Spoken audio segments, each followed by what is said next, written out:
സ്വാഗതം പേജ് 10 സ്റ്റോറീസിലേക്ക്. CAA-യും NRC-യും നടപ്പാക്കാൻ പുതിയ അടവ് പയറ്റുകയാണോ കേന്ദ്ര സർക്കാർ? അതാണോ പാസ്പോർട്ട് പൗരത്വ രേഖയല്ല എന്ന വിശദീകരണത്തിന് പിന്നിൽ? ടെലിഗ്രാഫ് മുൻ എഡിറ്റർ രാജഗോപാലിനുണ്ടായ അനുഭവം നാളെ നമുക്കും ഉണ്ടാകുമോ? അതങ്ങ് ബംഗാളിലല്ലേ എന്ന് നമുക്ക് ആശ്വസിക്കാൻ കഴിയുമോ? എന്താണ് BJP-യുടെ പുതിയ അജണ്ട? എന്താണ് നമുക്ക് പൗരത്വം തെളിയിക്കാനുള്ള രേഖ? അങ്ങനെ ചോദ്യങ്ങൾ പലതാണ്. പാസ്പോർട്ട് പൗരത്വ രേഖയല്ലെന്ന നിർണായക പ്രഖ്യാപനം ഈ ജൂൺ 24-ന് 14ാമത് പാസ്പോർട്ട് സേവാ ദിവസ് ആഘോഷങ്ങളുടെ ഭാഗമായാണ് കേന്ദ്ര വിദേശകാര്യ മന്ത്രാലയത്തിന്റെ ഉന്നത ഉദ്യോഗസ്ഥൻ വെളിപ്പെടുത്തിയത് അല്ലെങ്കിൽ വിശദീകരിച്ചത്. SIR പ്രക്രിയയിൽ നിന്ന് ഒഴിവാക്കപ്പെടുന്നവർക്ക് പൗരത്വം തെളിയിക്കാൻ പാസ്പോർട്ട് ഉപയോഗിക്കാൻ കഴിയുമോ എന്ന മാധ്യമപ്രവർത്തകരുടെ ചോദ്യത്തിനാണ് ഈ ഉദ്യോഗസ്ഥന്റെ ഈ നിർണായകമായ മറുപടി.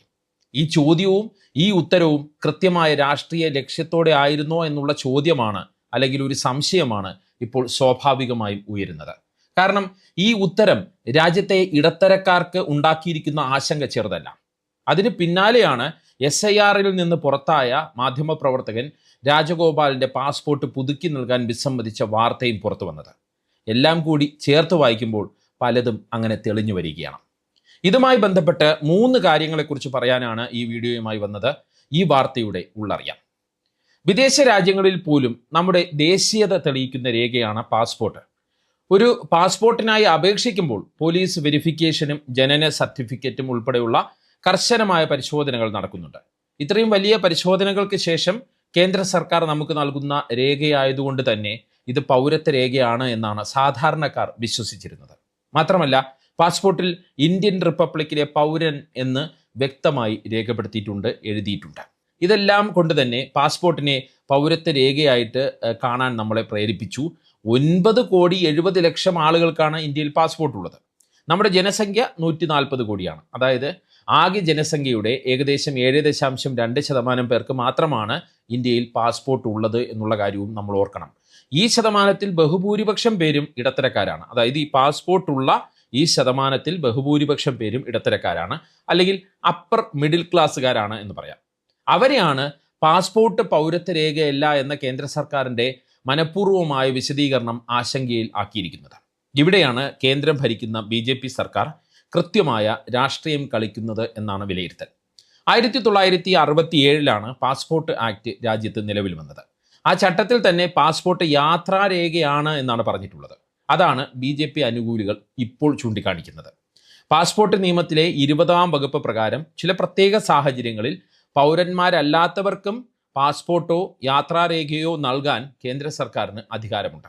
അതുകൊണ്ടാണ് പൗരത്വത്തിന്റെ തെളിവായി പാസ്പോർട്ട് സ്വീകരിക്കാത്തത് എന്നതാണ് യാഥാർത്ഥ്യം. സത്യത്തിൽ അത് സാങ്കേതികമായ ഒരു വിശദീകരണം മാത്രമാണ്, അല്ലെങ്കിൽ സാങ്കേതികമായ ഒരു പ്രശ്നം മാത്രമാണ്.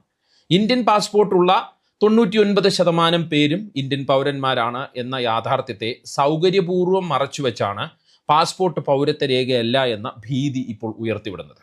അതായത് പാസ്പോർട്ട് ഒരു യാത്രാരേഖ മാത്രമാണ്, പൗരത്വ രേഖയല്ല എന്ന് ഇപ്പോൾ ഓർമ്മിപ്പിച്ചതിന് പിന്നിൽ വലിയൊരു അജണ്ട ഒളിഞ്ഞിരിപ്പുണ്ട് എന്നർത്ഥം.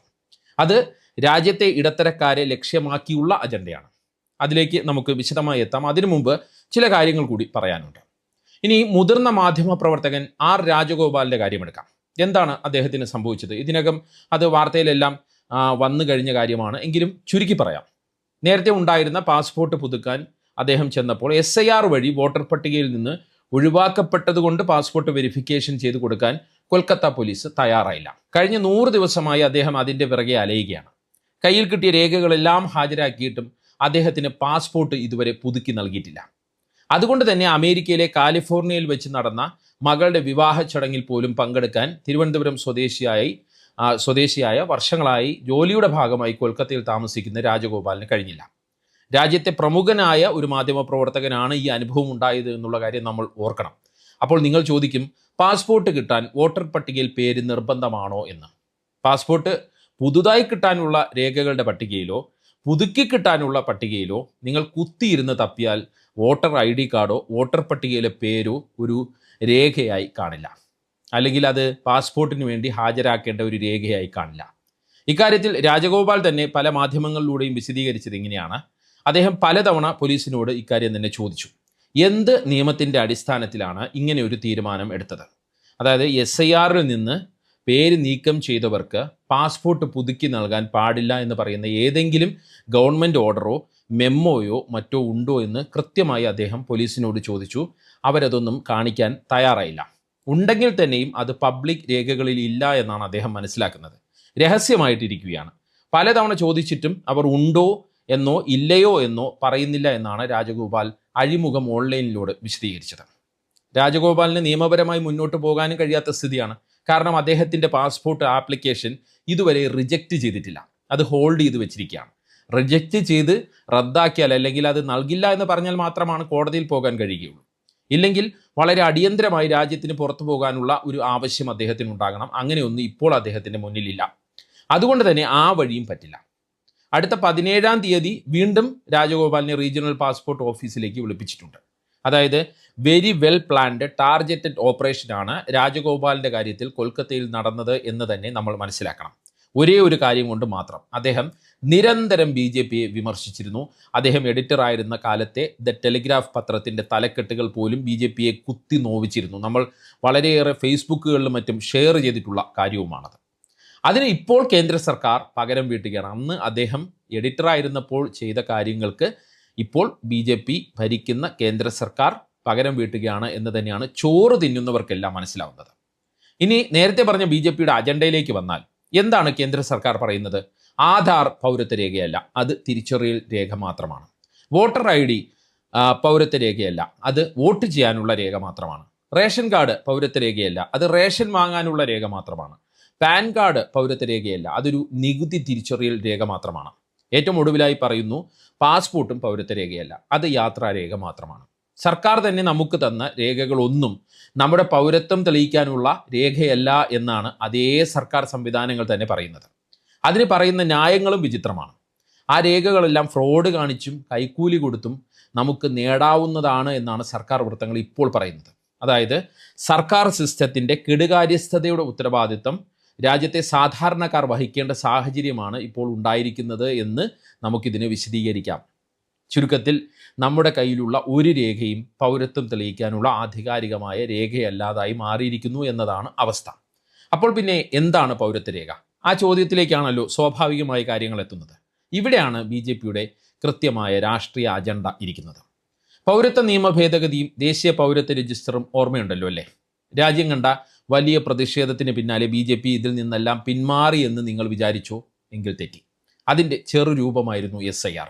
അതിൻ്റെ വലിയ രൂപം കൊണ്ടുവരാനുള്ള അല്ലെങ്കിൽ നിങ്ങളെ കാത്തിരിക്കുന്നു അതിൻ്റെ ഒരു ഭാഗമാണ്, അല്ലെങ്കിൽ ആ നീക്കത്തിൻ്റെ ഭാഗമാണ് ഇപ്പോഴത്തെ പാസ്പോർട്ട് വിവാദങ്ങൾ എന്ന് തന്നെ നമുക്ക് പറയാൻ കഴിയും. അതിലേക്കാണ് കാര്യങ്ങൾ പോകുന്നത് എന്നാണ് മുതിർന്ന മാധ്യമ പ്രവർത്തകരും മുതിർന്ന വിശകലന വിദഗ്ധരുമെല്ലാം വിലയിരുത്തുന്നത്.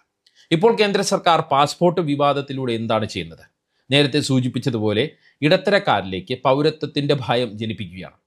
പൗരത്വ രജിസ്റ്ററിനെ പോലുള്ള ഒരു പൗരത്വ രേഖ വേണമെന്ന് അവരെ കൊണ്ട് സ്വാഭാവികമായും ചിന്തിപ്പിക്കുന്ന രീതിയിലാണ് കേന്ദ്ര സർക്കാരിൻ്റെ ഈ ഗൂഢ നീക്കം എന്നാണ് രാജ്യത്തെ മുതിർന്ന പല മാധ്യമപ്രവർത്തകരും ഇപ്പോൾ വിലയിരുത്തുന്നത്. ആദ്യം തങ്ങൾക്ക് ഇഷ്ടമില്ലാത്തവരുടെ വോട്ട് ഇല്ലാതാക്കുക, അത് SIRലൂടെ. ബംഗാളിലും ബീഹാറിലും നമ്മൾ ഇത് കണ്ടതാണ്. ബംഗാളിൽ 27 ലക്ഷം പേരാണ് SIRലൂടെ ഇങ്ങനെ പുറത്തായത്. അതിൽ ഭൂരിപക്ഷവും മുസ്ലിങ്ങളായിരുന്നു. അവിടെ BJP അധികാരത്തിൽ വന്നു. മമതയുടെ തൃണമൂലിനെ BJP തോൽപ്പിച്ചത് വെറും 33 ലക്ഷം വോട്ടുകളുടെ വ്യത്യാസത്തിൽ മാത്രമാണ് എന്നതുകൂടി അവിടെ നമ്മൾ കണക്കാക്കണം, മനസ്സിലാക്കണം. അതായത് SIRലൂടെ വോട്ടില്ലാതാക്കി ഭരണം പിടിച്ചു. ഇനി പൗരത്വം തന്നെ ഇല്ലാതാക്കി രാജ്യത്ത് നിന്ന് തന്നെ വേണമെങ്കിൽ പുറത്താക്കാം എന്ന രീതിയിലേക്ക് കാര്യങ്ങളെ പതുക്കെ പതുക്കെ എത്തിക്കുകയാണ് കേന്ദ്ര സർക്കാർ എന്ന് തന്നെ നമുക്ക് കരുതേണ്ടി വരും.